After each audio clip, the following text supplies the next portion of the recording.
Greetings and welcome to the Sports Card Ripping Teacher. Well, it happened. Aaron Rodgers is now a Jet. And a couple things.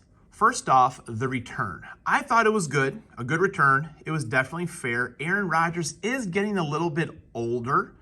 And, if you wanted a huge haul, you should have traded him probably 2, 3, or 4 years ago, which is hard to swallow as a fan, but it's not a terrible idea. And I always mention that with the Chicago Blackhawks. The team was very old, coming off of cups. If you traded Kane and or Taves, your return would have been huge. The best way to rebuild, and, look at the Chicago Blackhawks now. So hopefully Aaron does play, over 65% of the snaps in games, and that is a first-round pick next year as well.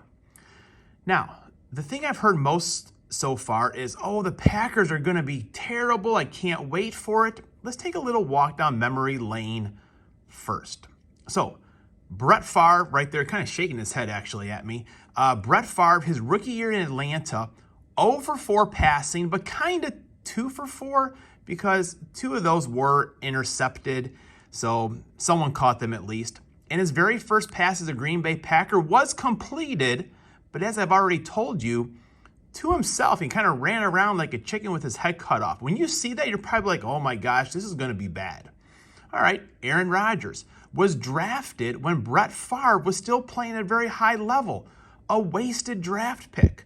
And when Aaron finally got a chance to play a little bit, he was bad and also got hurt all the time. Kind of reminded me of Glass Joe from the Mike Tyson Punch-Out games. So, thinking that's bad, but like Brett Favre, it turned out pretty good for the Green Bay Packers. Let's now look at Jordan Love, drafted while Aaron Rodgers is still playing at a high level. Again, another wasted draft pick.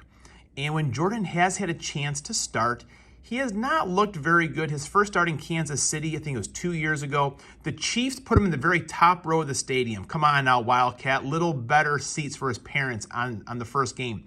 He kind of took care of the football, but, really didn't move the ball downfield at all.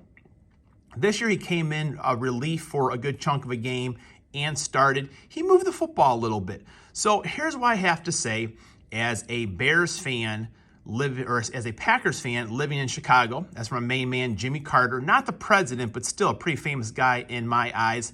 I'm still with the Green Bay Packers. Let's saddle up. Jordan Love, let's go. All right, class is in session today, and the number of the day is 14. One of my favorite players I never got to see, but always enjoy hearing stories of, Ernie Banks. It's not going to be to him today. It's going to be Pete Rose, the all-time hits leader, who is also banned, suspended from Major League Baseball and specifically the Hall of Fame. So what are your thoughts? Do you think they should let Pete Rose into the Hall of Fame? Yes, he broke the rules. Yes, he bet on games he was playing or managing in, but do you think he served his time? And I think they should let him in. I am for rules and everything like that, but I think mainly because gambling is just kind of part of our society, whether it's good or bad. As I look at Wrigley Field, there's a huge DraftKings going in right on the property. So I think it may be time just to let Pete Rose in. So let me know what you think. Also, let me know what you think about Jordan Love also. All right, so today we're drafting another team, taking 4 players. My error yesterday, as it seems from the comments, was Marshall Faulk. Marshall Faulk should have been on that team. Najee Harris right there. Semi Fioco, man, we've got a lot of rookie cards of this guy right here.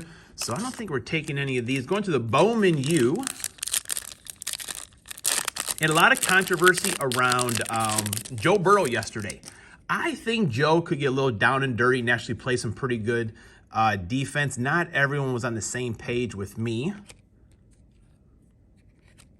Drew Aller on this Bowman U.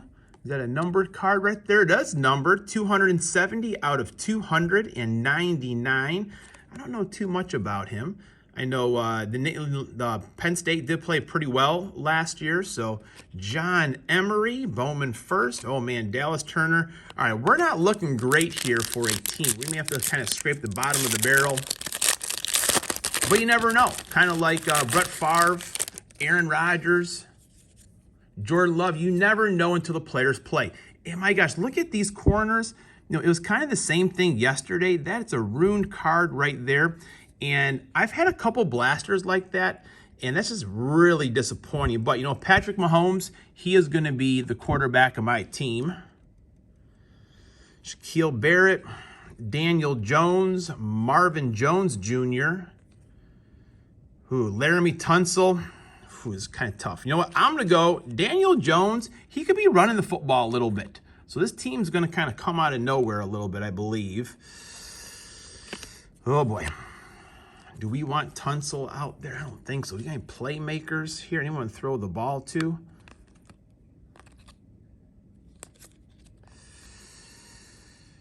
Okay, Kenny McIntosh. We got another runner here for the Georgia Bulldogs. Man, you know what? Maybe Laramie Tunsil just bulldog everyone over. This is not the way you want your draft day to go, folks.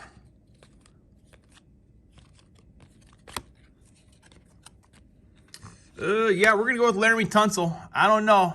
This team could be thinking outside the box here. You never know what you're going to get on draft day. So, class is dismissed.